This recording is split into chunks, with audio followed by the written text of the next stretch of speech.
Mayroon pong ngipin ng isang hayop na mas mahal pa sa ginto. Anong klaseng ngipin ito na kapag atin pong matagpuan ay magbibigay sa atin ng kayamanan? Ito po ang aking ibabahagi sa inyo sa araw po na ito.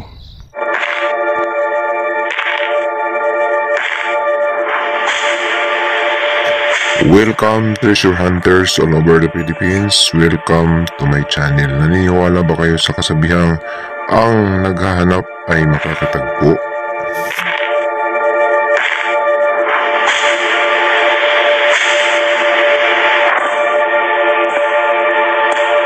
Magandang araw po sa kanilang lahat. Maayong adlaw kaninyong tanan. Naimbag na adlaw ka na kayo amin.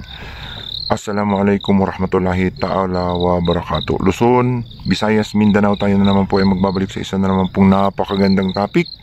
Tungkol po ito sa kayamanan. At ang ating topic po na ibabahagi sa inyo sa araw po na ito tungkol nga po sa isa pong kayamanan, kakaibang kayamanan. Ngipin po ito ng isang hayop na napakamahal. Mas mahal pa po ito sa ginto. Kaya tutok po kayo, panuorin po ninyo hanggang sa matapos kung anong klaseng ngipin ito na kapag inyo pong natagpuan, atin pong matagpuan ay tiyak magbigay sa atin ng kayamanan. Pero bago yan, tayo po muna ay magpapasalamat po sa lahat po ng ating mga tagapanood, mga subscriber, bashers, haters. Maraming salamat po sa patuloy po ninyong pagsuporta sa aking mga videos, no? Marami po sa atin ang mahilig sa paghahanap po ng mga sikretong itinatagong kayamanan. May mga iba sa atin na nagpapabundok, pumupunta sa iba't ibang lugar para maghanap po ng mga itinagong sikretong ibinaong kayamanan ng mga Japanese Imperial Army. Madalas po ay naguhukay ang atin pong mga kababayang treasure hunter sa paghahanap po ng mga posibleng makukuhang yaman na makapagpabago sa atin pong buhay, sa kanilang mga buhay. Subalit alam nyo ba na mayroon pong isang klaseng kayamanan na hindi kailangang hukayin? Ito po ay isang uri ng ngipin, no? Ngipin ng isang hayop, no? Na kapag atin po itong natagpuan ay tiyak tayo po ay mayaman. Anong klaseng ngipin ito, no? Na masasabi nating mas mahal pa ito sa ginto kapag atin po itong ibenta o maibenta. Ang mga kayamanan sa kapaligiran, mga ka-treasure hunter, ay hindi lamang ibinaon, hindi lamang nakabaon. Marami pong uri ng kayamanan. May mga kayamanan na kung saan matatagpuan po natin sa mga punong kahoy. Yung mga punong kahoy mismo ay isang uri na ng kayamanan. Ito nga ay mga ang agar wood, yung pong mga kahoy na kung saan ginagawang pabango, mga kahoy po na mga importante, kung tinatawag na rare, na pinapakinabangan sa paggawa ng iba't ibang klaseng napakamahal na pabango, no? Itong mga ganitong klaseng mga kayamanan. Mayroon din namang mga kayamanan na matatagpuan po natin sa dagat lang mismo. Ito po ay ang mga kayamanang perlas, no, na napakarami po sa iba't ibang panig ng bansang Pilipinas, sapagkat tayo po ay sagana sa mga yaman na ito dito po sa Pilipinas. May mga kayamanan naman po na kung saan matatagpuan natin sa mga sapa na mga nakalitaw. Ito po ay mga bato na unidentified pa, yung mga taphite na kung saan ito po ay abundant sa Southeast Asia, na marami sa atin yan na hindi pa ito nadidiskubre sapagkat kulang po tayo sa mga kagamitan, kasangkapan para po madiskubre itong mga klaseng mga mamahaling uri ng bato na nakalitaw, hindi po ito nakabaon, no? Napakarami po kasing mga bulkan sa bansang Pilipinas, no? Marami pong mga ginto sa ating bansa na hindi pa nadidiskubre, at ito nga kabilang nga itong mga bato na nakalitaw lang sa itaas na hindi pa nalalaman kung anong tawag, hindi pa nadidiskubre, na ito nga ay isa din sa posibleng makapagpabago sa buhay ng ating mga mamamayang kababayang Pilipino. So itong ating ibabahagi sa inyo ay isang uri nga ng kayamanan na hindi na kailangang hukayin. Nakalitaw po ito sapagkat ito po ay isang ngipin, no? Ngipin. Tandaan po natin na yan ang isang hayop na mas mahal ng di hamak sa ginto, no? Halos doble ang presyo po ng mga ganitong klasing mga ngipin ng hayop na ito. Anong klasing hayop ito na kung saan may taglay na kayamanan sa kanya pong ngipin? Ito pong hayop na ito ay madalas po nating makikita sa mga lugar po na kagaya ng Africa, no? Subalit marami din ito sa Asia at ang may pinakamarami nito ay sa bansang Thailand, no? Na kung saan madalas po natin makikita itong mga ilipante, no? Ang ilipante nga po na kung saan madalas nating makikita sa Thailand ay nagtataglay po ng ngipin na napakamahal. Ito nga ang tinatawag na ivory tusk, na kung saan ito ay masasabi nating isang uri ng kayamanan. Ang ivory tusk na kung saan ngipin po ng ilipante ay napakamahal. Doble halos ang presyo sa ginto. Alam nyo ba na ang ngipin ng ilipante ay may halaga po na $100 per gram. Per gramo po, ha. Kasama po ito sa mga precious elements. Ito pong mga ngipin ng ilipante. So sa hindi po nakakaalam, idagdag po natin, ang ilipante po, yung makikita nating nakausli na puti, ay hindi po yan sungay. Sa atin pong mga kababayan na akala nila ay sungay yan, horn, yan tusk na yan ay tinatawag po na larger part of teeth, no?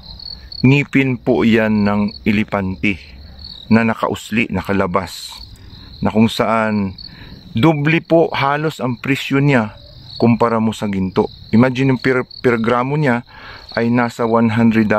Naglalaro po sa $50 up to $100 yung pinakamagandang klase ng ivory tusk, no?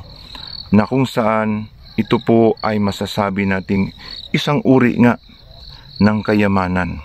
Subalit sa pagtagal, sa katagalan, na kung saan ito po ay naging kalakal sa buong mundo, ay naging issue po na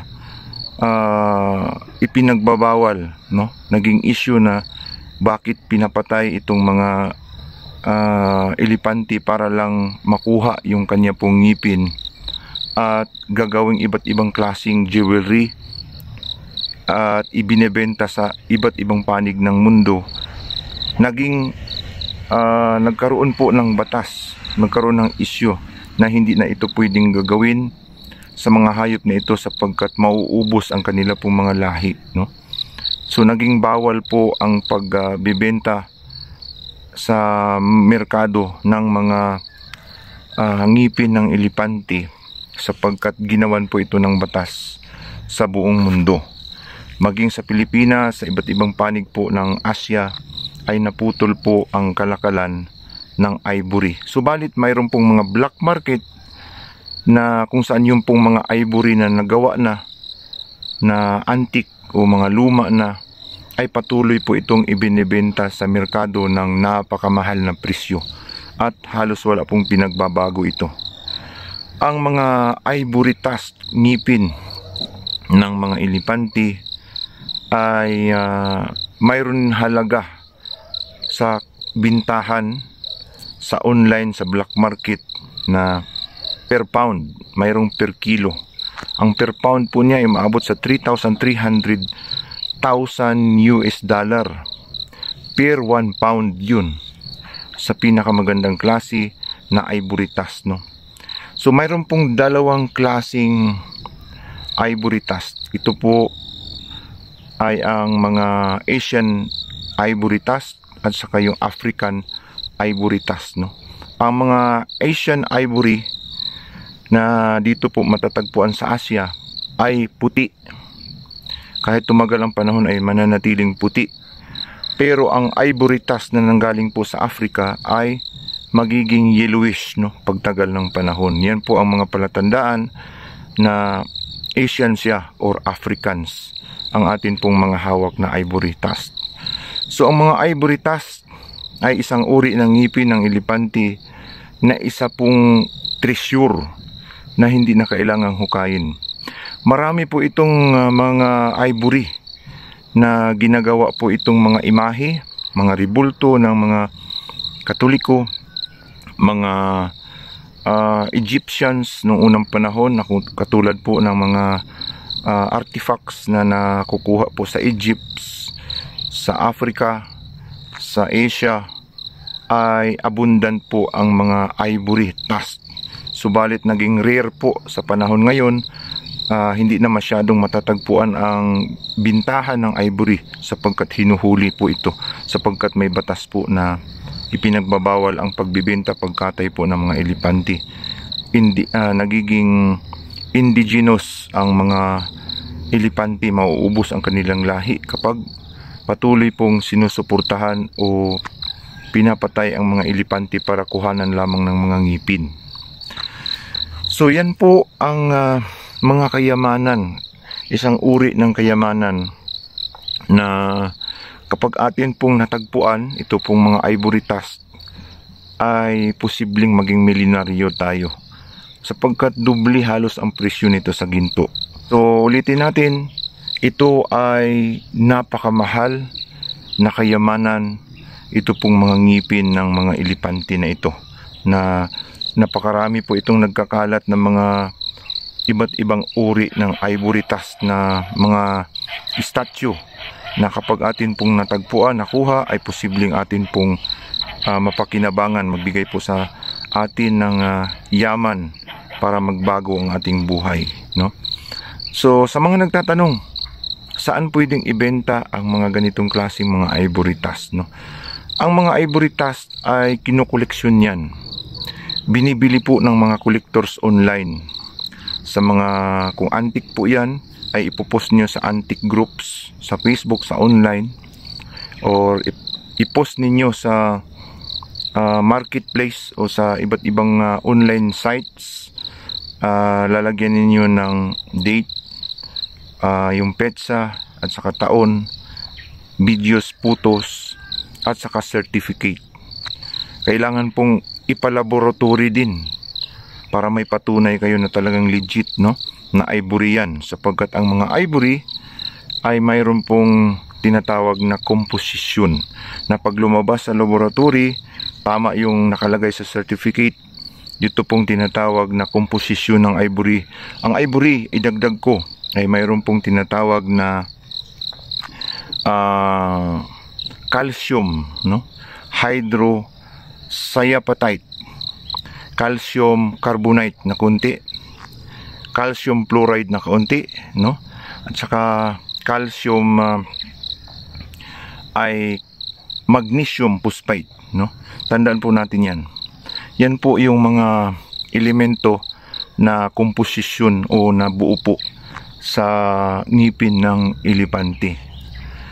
So mayroon tayong kaunting nalalaman tungkol po dito sa mga ngipin po ito ng elepante, na kapag itong lumabas na composition element, yung elemento niya sa loob po ng sungay, yung ngipin na nakalagay sa certificate, no, magiging patunay yun na legit ang inyo pong mga hawak na ngipin ng elepante. Pwede nang ibenta sa online, may patunay na magbabase ang mga buyers doon. So kung wala kayong patunay, wala kayong certificate, walang laboratory check-ups, ay mahirap pong ibenta talaga ito, no. Haka-haka lang, hula-hula lang, ay walang maniniwala sa atin ng basta-basta. So gastusan po muna natin 3,000 plus ang check-up, no, laboratory, certificate, then pwede nang i-post, ibenta na may patunay. Yan po ang tamang proseso sa pagbenta nitong mga ganitong klaseng kayamanan. So malinaw po, ang isang uri po ng kayamanan ng ngipin ng isang hayop na napakamahal, na mas mahal pa sa ginto, ito po ay ang ivory tusk. Ngipin ito ha, hindi sungay, ngipin ng isang hayop.